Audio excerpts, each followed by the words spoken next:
여러분, 우리는 예배를 알아야 합니다. 우리 신앙의 우리의 삶의 중심이 예배이기 때문입니다. 여러분, 우리의 인생을 한번 돌아볼까요? 태어날 때에, 그렇죠? 우리는 태어나면서 예배를 드리는데요. 헌화 예배, 혹은 우리 침례교회는 없지만 유아 세례도 있습니다.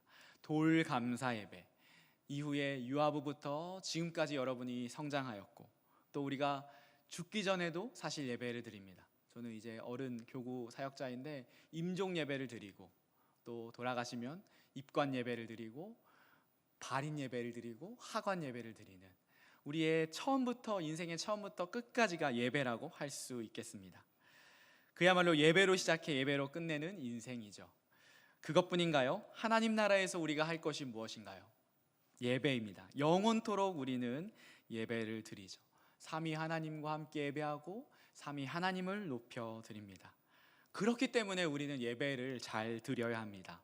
바른 예배, 하나님이 원하시는 예배, 성경이 말씀하시는 기록한 그 예배를 알아야 하는 것이죠. 이 말은 무엇이냐면 잘못된 예배가 있다는 말입니다. 오늘 본문을 통하여서 우리는 하나님이 원하시는 예배, 그리고 하나님이 원하시지 않으시는, 싫어하시는 예배에 대해서 볼 수 있습니다. 첫 번째로는 우린 잘못된 예배에 대해서 살펴봐야 하겠습니다. 그것은 하나님이 싫어하시는 예배라고 볼 수 있겠는데요. 여러분, 하나님이 예배를 싫어하신다는 말을 혹시 처음 듣는 지체가 있으신가요? 정말인가요? 하나님 예배를 싫어하신다고? 성경에 그런 말이 있나요? 우리 놀라는 지체들이 있을 텐데요. 놀라지 마십시오. 엄청 많습니다. 엄청 많고, 역겹다고도 하시고, 가증스럽다고도 하시고, 참을 수 없다라고도 말씀하십니다. 하나님께 드리는 예배예요. 다른 우상에 드리는 예배가 아니라 나 하나님, 여호와 하나님의 당신께 드리는 그 예배를 가증스럽고 역겹고 참을 수 없다라고 말씀하시죠. 대표적인 말씀 중에 하나가 예레미야보다 약 200년 앞선 아모스 선지자가 있었는데, 그 북이스라엘이 망하기 직전 선지자 아모스를 통해서 우리에게 말씀하십니다. 슬라이드 한번 보도록 하겠습니다. 5장 21절부터 23절입니다. 같이 천천히 한번 읽어보겠습니다. 내가 너희 절기들을 미워하여 멸시하며 너희 성회들을 기뻐하지 아니하나니 너희가 내게 번제나 소제를 드릴지라도 내가 받지 아니할 것이요 너희의 살찐 희생의 화목제도 내가 돌아보지 아니하리라. 23절, 내 노랫소리를 내 앞에서 그칠지어다 내 비파 소리도 내가 듣지 아니하리라. 대표적인 하나님께서 예배를 멸시하고 싫어하시는 부분입니다. 받지 않으신다, 돌아보지 않으신다 몇 번을 반복해서 말씀하고 있습니다. 심지어요, 찬양을 그만해라, 악기 소리를 멈추어라 말하고 있는 것이죠. 아모스뿐만이 아닙니다. 이사야, 미가, 호세야, 예레미야 등 너무나 많은 말씀이 그렇게 증거하고 있습니다. 그렇다면 물어야 하는 것이죠. 알아봐야 하는 것입니다. 하나님은 왜 예배를 싫어하실까? 도대체 그들은 어떻게 드렸기에 이렇게 되었을까? 라는 것이죠.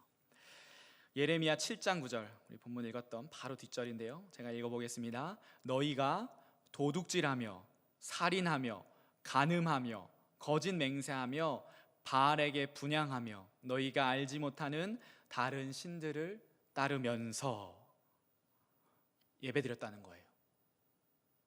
한마디로 말하면 삶이 없는 예배이기 때문에 하나님이 싫어하신다고 말씀하셨습니다. 여기서의 하나님의 고발을 보십시오. 다시 한번 볼까요? 도둑질, 살인, 간음, 거짓말, 우상숭배. 아이고, 주님 너무 디테일하시네요. 그렇죠? 이런 거 하나하나 다 기억하시고 체크하시며 하나님 너무 살기 삭막하고 숨막힙니다, 이렇게 혹시 생각할지도 모르겠습니다. 그런데 계속되는 주님의 말씀 10절입니다. 내 이름으로 일컬음을 받는 이 집에 들어와서 내 앞에 서서 말하기를 우리가 구원을 얻었나이다 하느냐? 결론입니다. 이는 이 모든 가증한 일을 행하려 함이로다. 그런 삶을 살다가 주일에 와서 이렇게 예배드리고 있어 너희들, 그것이 너무나도 내가 싫어서 가증하다고 말씀하고 있습니다. 삶의 돌이킴이 전혀 없이 겉으로만 번지르르한 예배를 드리는 그 모습을 주님은 참지 못하십니다. 이사야 1장 말씀입니다. 같이 한번 읽어보겠습니다. 시작. 여호와께서 말씀하시되 너희의 무수한 재물이 내게 무엇이 유익하뇨? 나는 수량의 범죄와 살찐 짐승의 기름에 배불렀고, 나는 수송아지나 어린 양이나 숫 염소의 피를 기뻐하지 아니하노라. 율법에 명한 대로 지키는 백성들이죠. 숫양, 수송아지, 어린 양, 숫 염소, 하나님이 명령하신 대로 예물을 드리러 나왔습니다. 제사를 드렸어요. 예배를 드렸어요. 그것도 가장 귀한 것, 좋은 것을 드렸다고 얘기합니다. 그런데 받지 않겠다고 하시는 것이죠. 주님이 정한 대로 예배하러 왔는데도 받지 않으신다. 미가서에서는 더한 고백이 나옵니다. 제가 한번 읽어보겠습니다. 미가서 6장 6절 7절입니다. 여기서 나는 이제 예배자예요. 내가 무엇을 가지고 여호와 앞에 나아가며 높으신 하나님께 경배할까? 내가 번제물로 1년 된 송아지를 가지고 그 앞에 나아갈까? 여호와께서 천천의 수량이나 만만의 강물 같은 기름을 기뻐하실까? 내 허물을 위하여 내 맏아들을, 내 영혼의 죄로 말미암아 내 몸의 열매를 드릴까? 예배자의 고민, 고심이 담겨 있는 것처럼 느껴지지만 전혀 그런 것이 아닙니다. 무늬만 예배자인 거예요. 삶은 하나도 하나님의 뜻대로 되지 않으면서 그저 교회 와서 우리식으로 말하면 예배 잘 드리고 눈물도 흘리고 목 쉬어라 기도도 하고 찬양도 하고 11조도 하고 감사헌금하면 되겠지라고 말하는 것을 꼬집어서 지금 얘기하고 있는 것이, 수천 마리의 양, 수만의 그 기름을 바치면 주님이 좋아하시겠지라는 생각들. 그러면서 이 잘못된 예배가 어디까지 흘러가고 있어요? 7절에 보면 내 허물을 위하여 내 맏아들을 바친다는 인신 제사까지, 이방의 제사까지 지금 행하고 있는 모습입니다. 예레미야 7장에도 뒷부분에 나오죠. 그래서 하나님이 말씀하십니다. 예레미야 7장 11절입니다. 내 이름으로 일컬음을 받는 이 집이 너희 눈에는 무엇으로 보이느냐? 도둑의 속을. 예수님이 예수님의 공생애 때 똑같이 말씀하셨어요. 도둑의 구렬로 만들었도다. 도둑의 소굴로 보이느냐? 보라, 나하고 내가 그것을 보았노라. 여호와의 말씀이니라. 내 이름으로 일컫는 이 집, 구약시대엔 성전이겠죠. 하나님의 임재와 거룩함, 하나님을 만나는 장소, 하나님을 예배하는 이 성스러운 이곳을 너희가 상스럽게 하고 더럽게 하였다. 도둑의 아지트로 만들었다는 말씀입니다. 저는 제가 이 말씀을 준비하면서 얼마나 찔림이 있었는지 모르겠어요. 도둑의 아지트, 도둑의 소굴. 도둑놈이 와서 있으면 이것이 아무리 호화스럽고 아무리 대단한 곳이라도 도둑놈들 소굴이 된다는 말입니다. 내가 그럴 수 있겠구나. 내가 도둑놈 강도처럼 이 자리에서 그렇게 한 주간 살고 이 자리에 앉아 있으면 여기가 도둑의 아지트가 되겠구나라고 하는 찔림을 하나님께서 주시더라고요. 생각해 보십시오. 그런 나를 보시는 하나님이 얼마나 역겨우실까요? 그런 삶을 아시는 주님이 보면 얼마나 가증스러울까요? 하나님은 제쳐두고 우리 세상 사람들이 이 공간, 이 교회, 우리를 보면 어떻게 생각할까요? 죄란 죄는 다 짓고 교회 와서, 그렇죠? 세탁소 들어가는 것처럼 죄 세탁해서 다시 나와가지고 똑같이 한 주간 살고 또 교회 세탁소 들어가서 뻔뻔하게 멀끔하게 가면 쓰고 나와서 똑같이 살고 그렇게 살아가는 모습들, 그런 모습들을 하나님께서 저에게 보여주셨습니다. 여러분은 어떻습니까? 여러분의 마음과 삶은 어떻습니까? 우리는 한 가지 더 질문을 해야 됩니다. 왜 이렇게 변질되었을까요? 왜 이렇게 되었을까요? 이것이 아주 중요합니다. 그들이 처음부터 이랬던 것은 아니거든요. 그것은 우리도 마찬가지입니다. 저도 여러분도 예수님을 믿고 난 후부터 처음부터 우리가 이러진 않았습니다. 점점 변질된 것이죠. 변화가 아니라 변질된 것입니다. 이것을 신학적으로 말하면 성전 신학의 폐해, 성전 신앙의 폐해라고 부를 수 있습니다. 잘 들어보십시오. 구약의 성도들은 처음에 제사, 이제 예배하기 위해서 하나님의 임재를 상징하는 그 성막을 지었고 그곳에 나아갔습니다. 그 성막은 이동식이었어요. 그래서 우리가 텐트라고도 그냥 쉽게 번역하기도 하는데요. 이 텐트처럼 이스라엘 민족이 이동할 때마다 설치하고 다시 걷고 또 이동하면 또 성막을 치고 예배를 드린 것이죠. 그렇게 그 성막이 이제 통일왕국 시대에 사울과 다윗을 지나서 이제 솔로몬 시대 때 무엇이 됐냐? 성전이 됩니다. 그 말은 무엇이에요? 예루살렘이라고 하는 그 장소에 고정이 됐다는 것이죠. 하나님의 거룩함과 하나님의 임재를 상징하는 성막이 너무 보잘것없는 텐트니까 이것을 성전으로 만들어서 하나님께 영광 돌리자고 하고 성전을 만든 것입니다. 처음에는 얼마나 영광스럽고 기뻐하고 또 백성들이 그것을 자랑스러워했을까요? 그런데 이것이 변질되어 버린 것입니다. 성전은 하나님의 임재를 상징하는 것이지, 잘 들으셔야 됩니다. 하나님의 임재를 상징하는 것이지 하나님이 이 성전에만 계신 것이 아닌데, 하나님은 영이셔서 무소부재하시는, 즉 온 천하 온 세상에 어느 곳에도 계시지 않는 곳이 없는 그런 분이신데, 하나님을 성전 안에 가두어 버린 것입니다. 그래서 마치 성전 안에만 하나님이 계신 것처럼 생각하고, 성전에 와서 예배는 잘 드리지만 예배 땡 하고 일상으로 돌아가면 하나님이 계시지 않는 것처럼 행동하고 살아간 것이죠. 이것이 진리의 심각한 훼손이었고, 그때나 지금이나 우리가 빠질 수 있는 함정입니다. 여러분, 하나님이 이 예배당에만 계십니까? 감히 우리가 하나님을 이 장소에 가둘 수 있습니까? 예배 끝나고 하나님도 여기 가만히 계세요, 일주일 후에 내가 다시 올게요 하는 마음으로 여러분 그렇게 살아가고 있지는 않습니까? 그런 마음으로 예배하고 있지는 않습니까? 그렇게 되면 이 성전이 장애물이 되어버립니다. 성전이 하나님께 진정한 예배를 드리지 못하게 하는, 하나님이 원하시는 예배를 드리지 못하게 하는 원인이 되어버린 것입니다. 이런 지경에 이르니 주님은 말씀하십니다. 당신의 성전을 당신이 파괴하신다고 말씀하시죠. 7장 4절입니다. 예레미야 7장 4절. 너희는 이것이 여호와의 성전이라, 여호와의 성전이라, 여호와의 성전이라 하는 거짓말을 믿지 말라. 너네 성전 믿고 지금 이따위로 살고 있지? 착각하지 마라. 이 성전 아무것도 아니야. 내가 바람을 휘 불면 무너져 버리는 이 건물에 나를 가두려고 이렇게 말씀하고 있는 것입니다. 그리고 실제로 이것은 이루어졌죠. 열왕기하 25장 8절 9절입니다. 제가 읽습니다.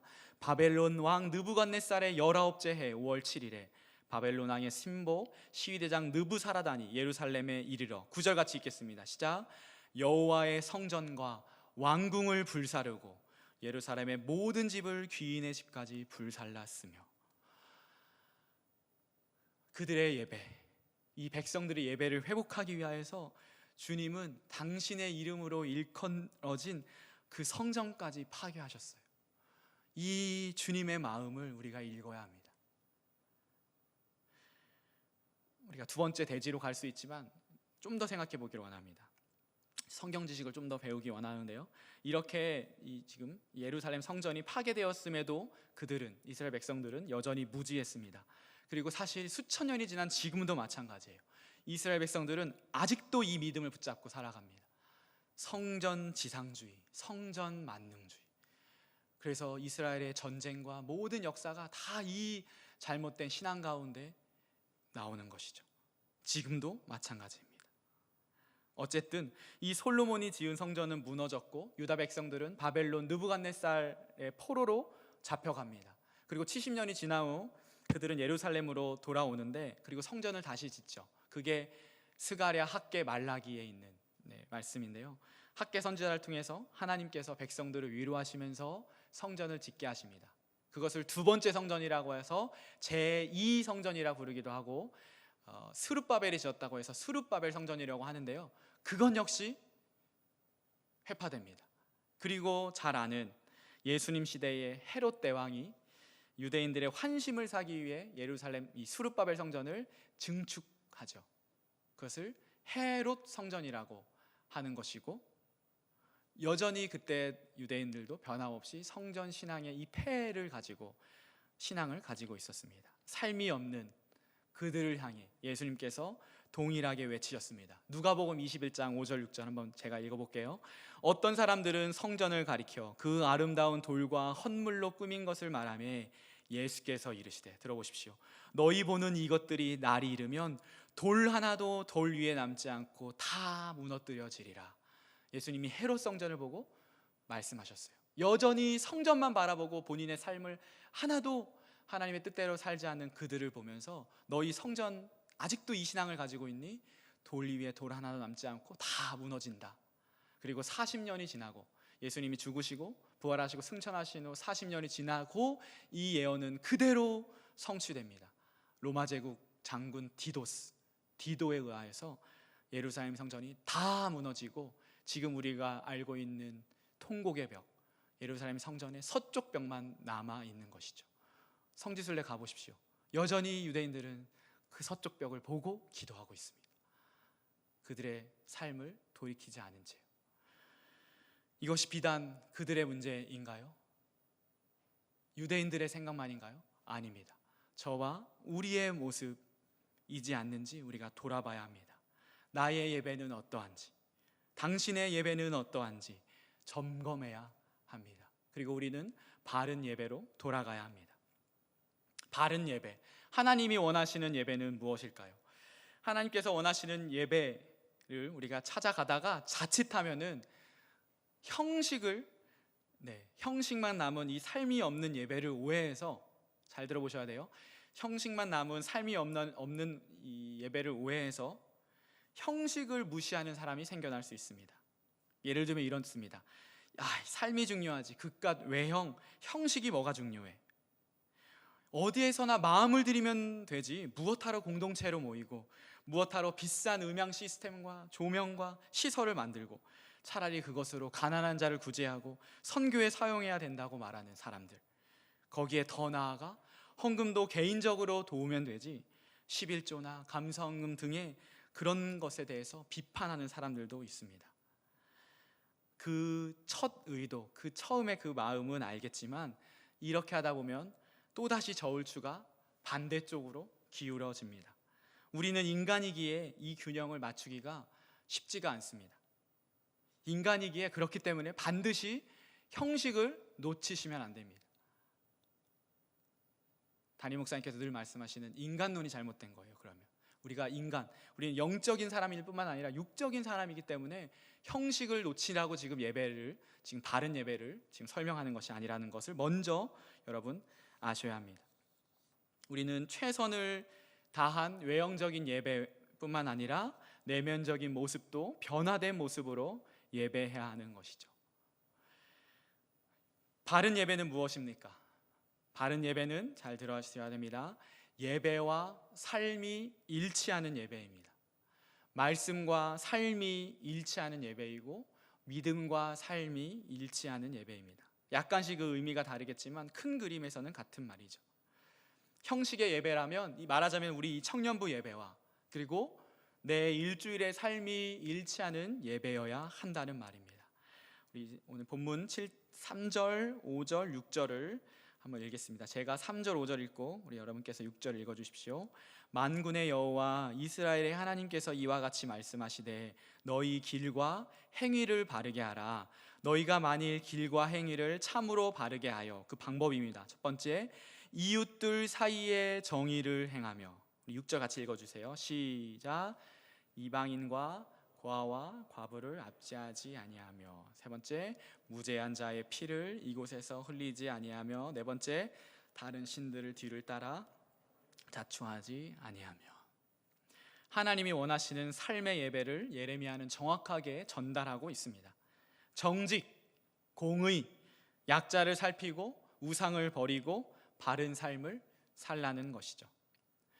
이것에 대해서는 사실 더 부연 설명할 게 없습니다. 정직, 정의, 공의는 C.S. 루이스가 말한 것처럼 이미 하나님의 형상을 따라 우리가 지음받은 우리 안에 그것에 대한 갈망과 이를 이루지 못할 때의 찔림이 이미 우리 가운데 있습니다. 올바름을 추구하는 것, 정당함을 추구하는 것, 문제는 그런 추상적인 개념이 아니라 또 이것을 정치나 이데올로기로 끌고 올라가는 것이 아니라 그 전에 내 삶에서, 내 오늘의 삶에서, 내 일주일의 삶에서 추구하고 실천하라는 것이, 실천하고 있는 것인가라는 것이 중요하다는 것이죠. 우리 대학생이면 레포트를 준비하고 시험을 칠 때 정직하게 준비하여서 치르고, 출석 체크도 마찬가지입니다. 대리 출석 혹은 출석 부르고 뒤로 빠져나가는 그런 부정직함을 버리는 작은 모습, 작지 않죠 사실은. 그런 모습 하나가 삶의 예배입니다. 여러분, 쉬울 것 같지만 쉽지 않습니다. 저도 똑같이 대학 생활을 경험했잖아요. 쉬운 일이 아닙니다.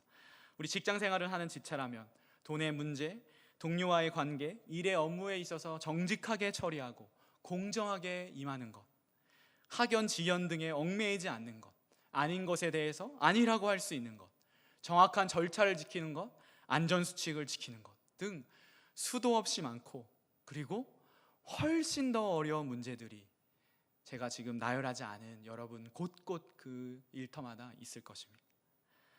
그것에 대해서 어떻게 결정하고 행동할지 여러분 기도하시고, 목장 가운데 나누시고, 또 신앙의 선배들과 함께 의견을 물으시고, 또 우리 마을장 집사님, 또 우리 안수 집사님에게 조언을 구하고 그렇게 결정하고 살아가면 좋겠습니다.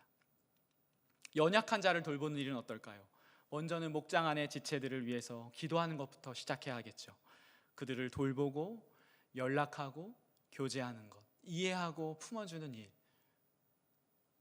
사회적인 약자를 인격적으로 배려하는 일도 지금 청년의 때부터 시작해야 합니다. 나보다 어린 사람을, 지위 아래에 있는 사람을, 내 후배를, 힘이 약한 자를 대우하는 일이 쉽지 않습니다. 왜 그럴까요?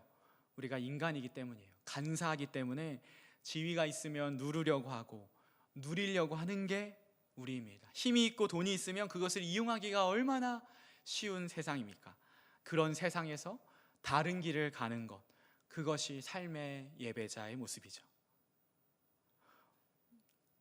이 말씀을 준비하면서 저를 생각해 봤어요. 저는 지위도 없고 돈도 없어요. 그래서 나는 무엇을 할 수 있을까 생각해 봤거든요. 저는 이것을 꼭 합니다. 언제부터인지 날은 기억이 나지 않은데, 정말 별거 아니지만 저는 식당에 가거나 편의점 등의 이제 그 상점이나 가면 알바생이나 종업원들에게 절대로 함부로 말하거나 부리듯 하지 않고 감사하다는 표현을 꼭 하고, 인격적으로 그 상대방이 절대로 무시당하는 느낌을 받지 않도록 노력합니다. 조심하죠. 그 이유는 제가 예전에 사역 갔던 교회에 이제 우리 고3 학생이 수능 끝나고 알바한다고, 고깃집 알바한다고 해서 이제 제가 몰래 그 격려차 깜짝 방문을 하려고 했었거든요. 근데 제가 그 가게를 들어가지 못했어요. 왜냐하면 너무 고생할 뿐 아니라 그 어른들이 하는 그 반말과 그 하대가 제가 너무 부끄럽더라고요. 제가 너무 부끄럽고 화가 날 정도로 그런 모습을 봐서 제가 그때부터 이런 조심하는 그런 모습들을 보이는 거죠. 우리 박경호 목사님의 예를 들면, 담임 목사님 댁을 가면 항상 그 댁 앞, 그 집 문 앞에 비타오백이 놓여 있습니다. 그리고 택배기사 아저씨들 수고 많으십니다 라고 그렇게 항상 있는 것을 봅니다. 여러분, 얼마나 힘이 될까요? 이런 분들을 만났으면 몇몇의 그 택배기사님들이 자기의 목숨을 버리는, 자결하는, 포기하는 그런 일이 있었을까요? 다시 말하지만 결코 쉽지 않은 일이고요. 사실은 치열합니다. 스트러글이라고 하잖아요. 싸움입니다. 그렇기에 주님은 여기 예배당에 계시고 여기 예배만 받으시고 내 삶은 신경 쓰지 마시고 하는 그 신앙이 여러분 훨씬 편합니다. 그런데 기억해야 할 것은 그 예배는 주님이 받지 않으시는 예배라는 말입니다. 여러분, 그렇기에 이 공동체 예배가 소중한 거예요. 일주일간 매 순간 깨어 있어서 세상 흐름에 거스르면서 살아가는 것, 얼마나 고됩니까? 그런데 이곳에 와서, 이 주일날 우리 청년부 공동체 예배에 와서 하나님께 예배하고, 전우회라고 하잖아요. 우리 동지들과 함께 세상에서의 치열한 싸움을 이야기하고 기도를 부탁하고 서로 위로하고, 세상에서는 혼자라 외로웠지만 그게 아니라 주님이 함께 부르신 우리 지체들과 함께 힘을 얻는 이 시간, 세상이 진짜라고 말하는 그곳에서 그것이 가짜이고 어그러졌고 우리가 가는 이 길이 진짜라고 말할 수 있는 것, 그것을 얻을 수 있는 게 우리의 공동체 예배라는 것, 그렇기에 너무나 귀하고, 그리고 우리의 삶으로 나아가야 하는 것이죠. 그것이 주님이 받으시는 진정한 예배, 삶으로 완성되는 우리의 예배입니다. 결론입니다. 우리는 성경을 읽고 세상은 우리를 읽습니다. 우리는 성경의 밑줄을 긋고 세상은 우리의 삶의 밑줄을 긋습니다. 여러분, 옆에 사람 한번 보십시오. 이렇게 예배드리는 모습이 예쁘고 아름다운데 슬프게도 교회당 이 문 밖의 사람들은 이 예쁜 모습을 볼 수가 없어요. 그렇지 않은가요? 너무 아쉽습니다. 못 보여줘요. 이렇게 정말 거룩한 예배를 하나님께 드리는데 슬프게도 교회당 밖의 사람들은 우리가 얼마나 예쁘게 예배드리는지를 못 본다는 거죠. 그들이 이 교회에 오게 하려면, 그리스도 앞에 오게 하려면, 우리 공동체에 오게 하려면 어떻게 해야 할까요? 지금의 이 예쁘고 아름다운 모습 그대로, 선한 모습 그대로 세상에 나가서 그대로 살아가는 것, 보여주는 것, 그것입니다.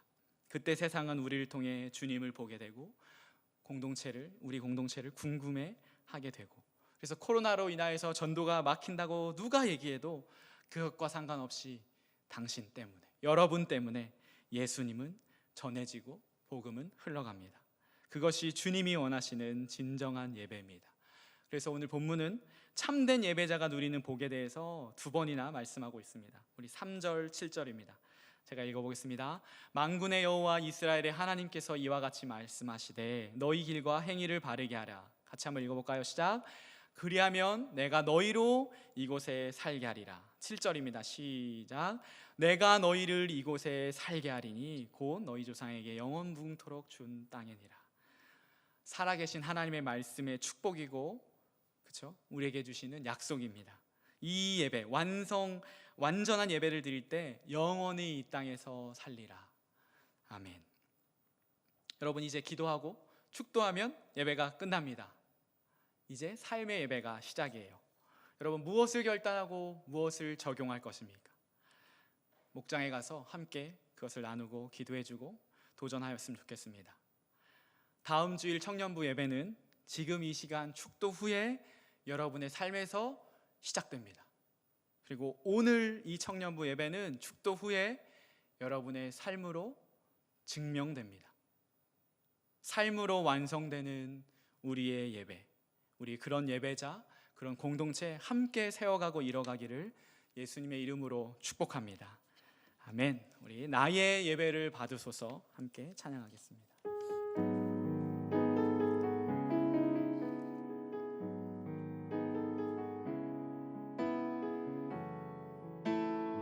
가사를 기억하면서 함께 고백하면 좋겠습니다.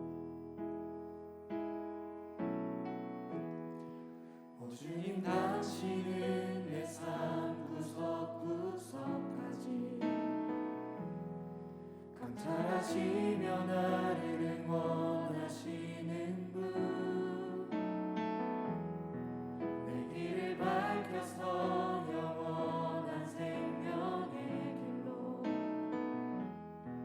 인도하시며 나를 경영하시는 분, 크고 작은 갈등을 겪곤 하지만 항상 결국 당신을 선택합니다.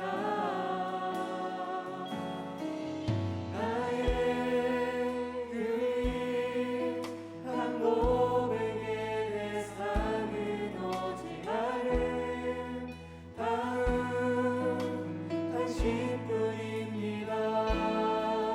나의 유일한 고백의 대상은 오직 아름다운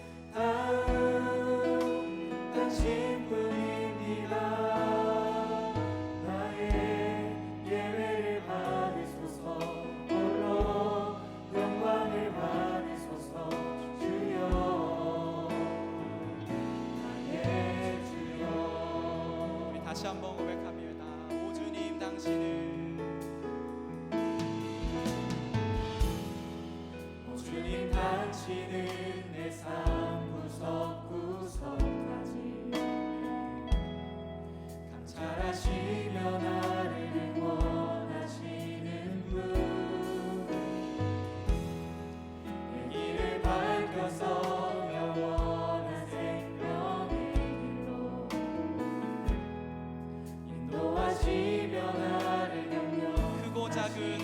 고난을 겪곤 하지만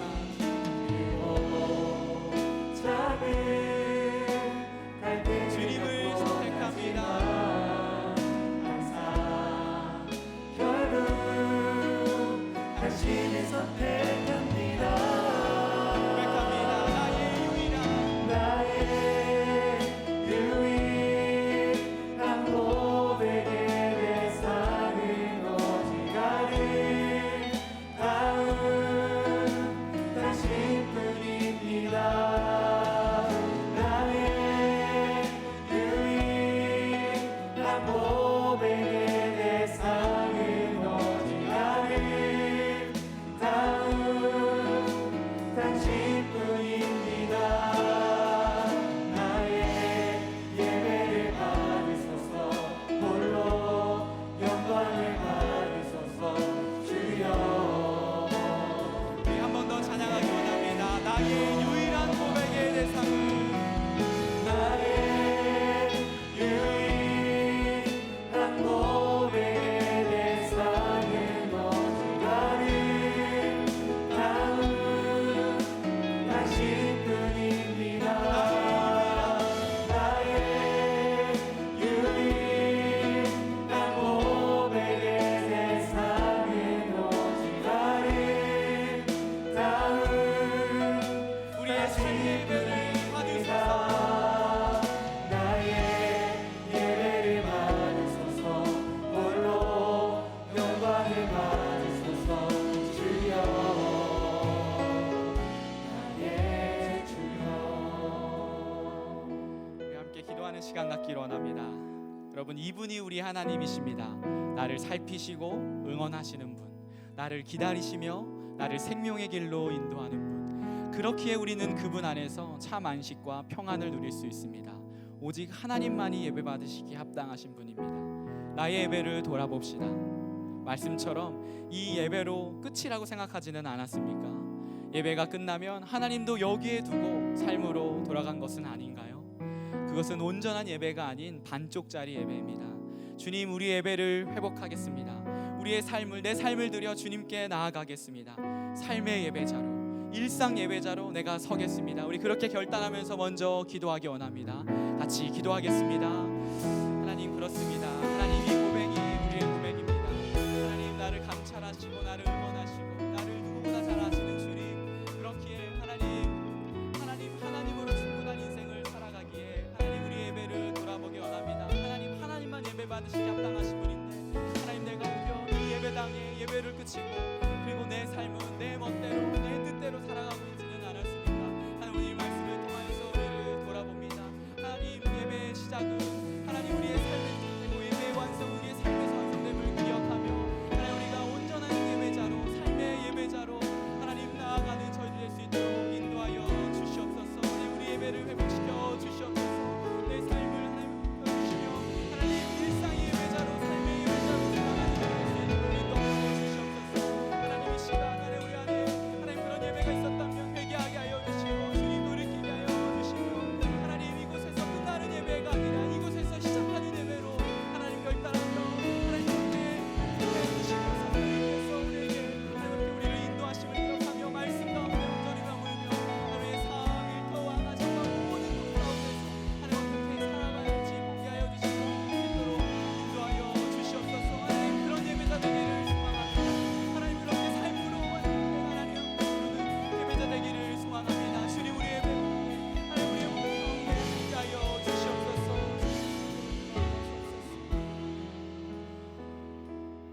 여러분, 몇 번이야 얘기했지만 이렇게 살아가는 것이 쉽지가 정말 않습니다.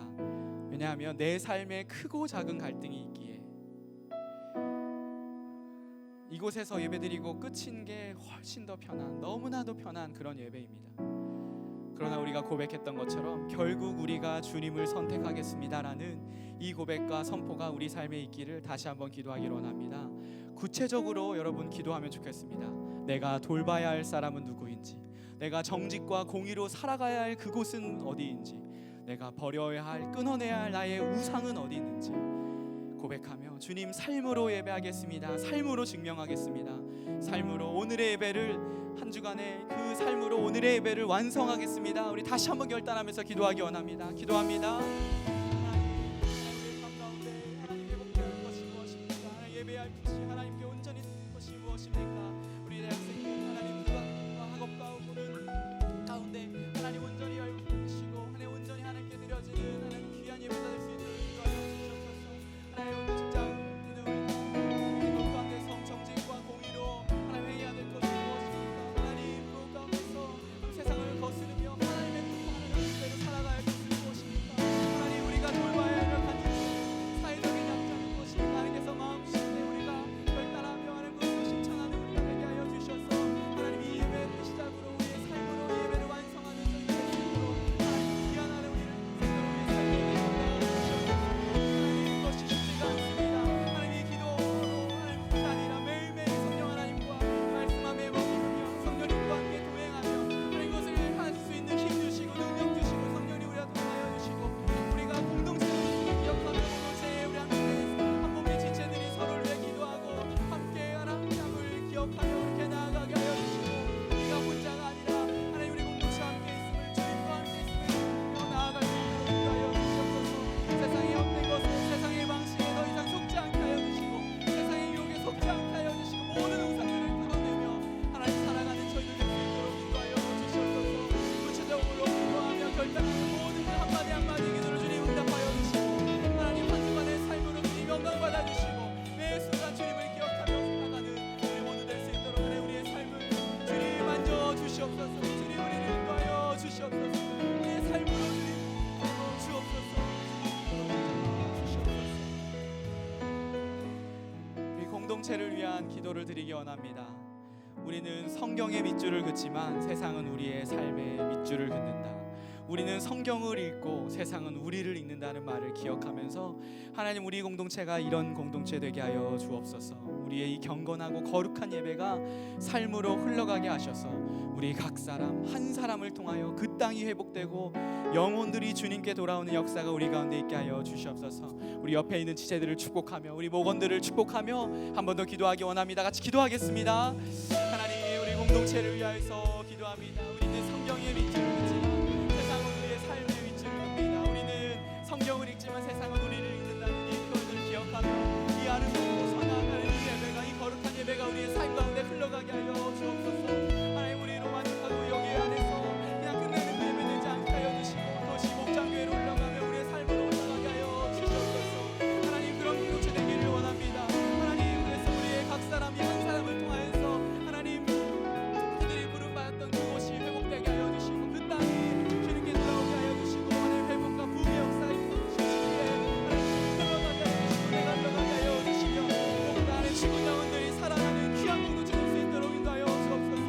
우리 주위에 하나님 코로나로 인해서 많은 당신들 또 우리 주위에 하나님 소망이 없이 절망 가운데 있는 하나님 많은 우리의 영혼들 주님 우리의 삶을 통하여서 하나님 그들이 돌아오게 하여 주시고 하나님 소망 되신 주님 가운데 하나님 이 공동체로 나오는 놀라운 역사가 이 가운데 하나님 우리 가운데 우리 공동체 가운데 이번주하는 있게 하여 주셔서 우리가 그렇게 하나님을 예배하게 하여 주옵소서. 우리 옆에 있는 자들을 축복하고 우리 목원들의 이름을 불러가며 기도하는 모든 기도들 주님 응답하여 주시고 우리가 함께 있음을 기억하며 그렇게 하는 공동체 가운데 놀라운 은혜와 허락하여 주시옵소서. 주님 함께하여 주시옵소서. 네, 우리 마지막으로 교회를 위한 기도하기 원합니다.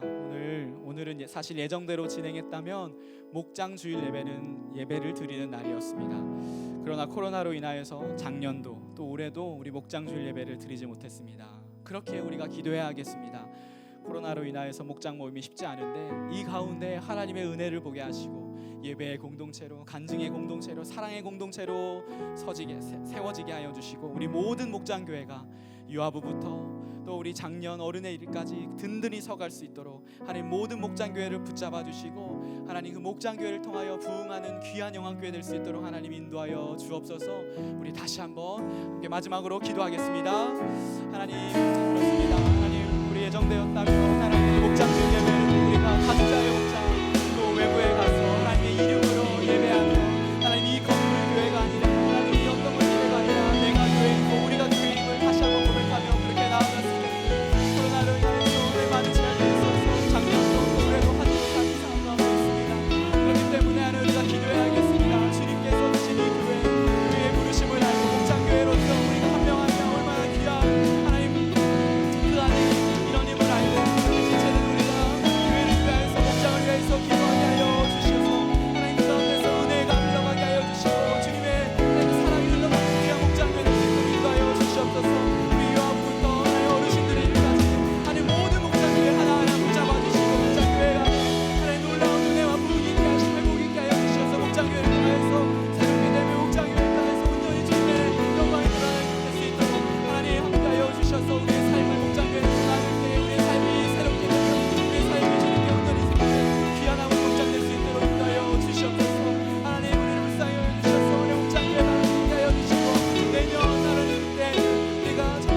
하나님 아버지 감사합니다. 삶으로 완성되는 우리의 예배, 이것으로 결단하고 또 삶으로 나아갑니다. 사실 쉽지가 않습니다. 그렇기에 우리 공동체가 있음을 기억하고 우리 안에 성령님이 계심을 기억하고 하루하루 정말 치열하게 살아가는 우리 모두 될 수 있도록 주님 인도하여 주시고, 다음 주일에 다시 예배할 때에 그 어떤 예배보다 이 예배를 기대하고 함께 이 길을 걸어가는 것에 감사하며 그 기대와 그 감격을 가지고 나아갈 수 있도록 주님 함께하여 주옵소서. 이제는 우리 주 예수 그리스도의 은혜와 하나님의 사랑과 성령 하나님의 교통 교제하심이 삶으로 완성되는 우리 예배를 기대하며 그렇게 삶으로 파송되고 나아가는 모든 주의 청년들 머리 위에 이제로부터 영원까지 함께 하시기를 주 예수 그리스도의 이름으로 기도합니다.